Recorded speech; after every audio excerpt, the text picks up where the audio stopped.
In 2022, in a case titled New York Rifle and Pistol Association, Inc. v. Bruin, the Supreme Court ruled states are allowed to enforce shall issue permitting where applicants for concealed carry permits must satisfy certain objective criteria, such as passing a background check, but that may issue systems that use arbitrary evaluations of need made by local authorities are unconstitutional. In plain English, anti-gun states like California and New York can't say, bark like a dog. Bark like a dog.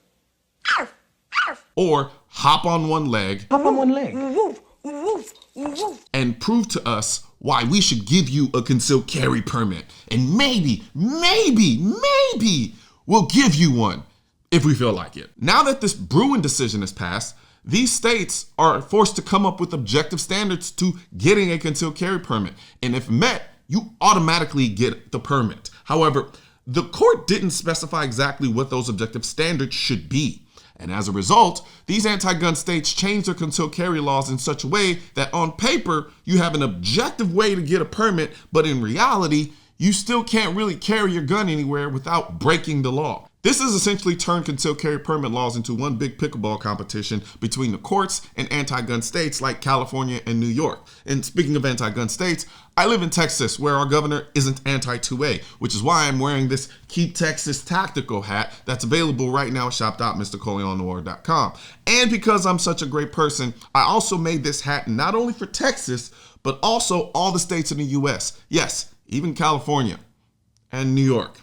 So, pause this video, click the link in the description section, and grab your state-specific Keep America Tactical hat, shirts, and even hoodies like the one I'm wearing in this video. Now, 10 days ago, I did a video where a judge said this about California's new deceptive concealed carry laws.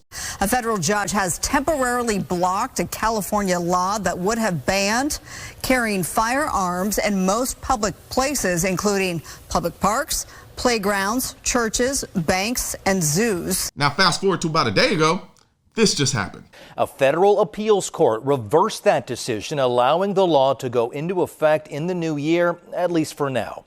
Signed by the governor in September, the law known as SB 2 would have banned Californians from carrying firearms in 26 types of public places, and those include parks, sports stadiums, amusement parks, and houses of worship.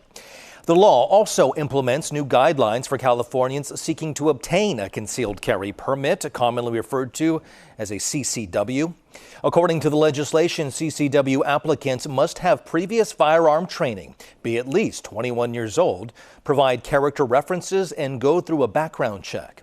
On December 20th, U.S. District Judge Cormac Carney ruled against SB 2, arguing it is repugnant to the Second Amendment. But today, the appeals court determined the law can go into effect on January 1st.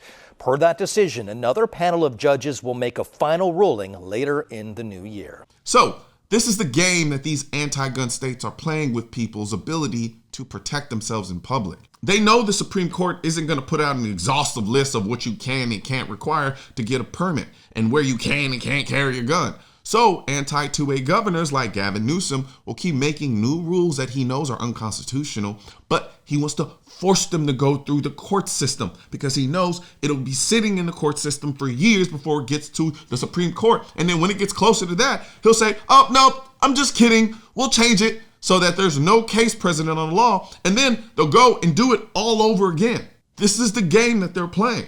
These people don't respect the courts. They don't respect the Constitution, and they don't care about your ability to protect yourself. They only care about controlling you. They're literally fighting tooth and nail to prevent you from having a gun to protect yourself in places we know attacks happen. If someone takes away your ability to protect yourself in a place where you know things happen, that person doesn't care about you because they're willing to give a potential attacker an upper hand over you. And the sooner people start accepting this and voting against these types of people and these laws, the better this country will be. Now, like I said before, don't forget, head over to the link in the description section and get your state-specific Keep America Tactical hats and also our new premium embroidered hoodies as well. And after you subscribe, make sure you hit the bell symbol and hit the all button in the drop-down menu so you get notified every time I release a video.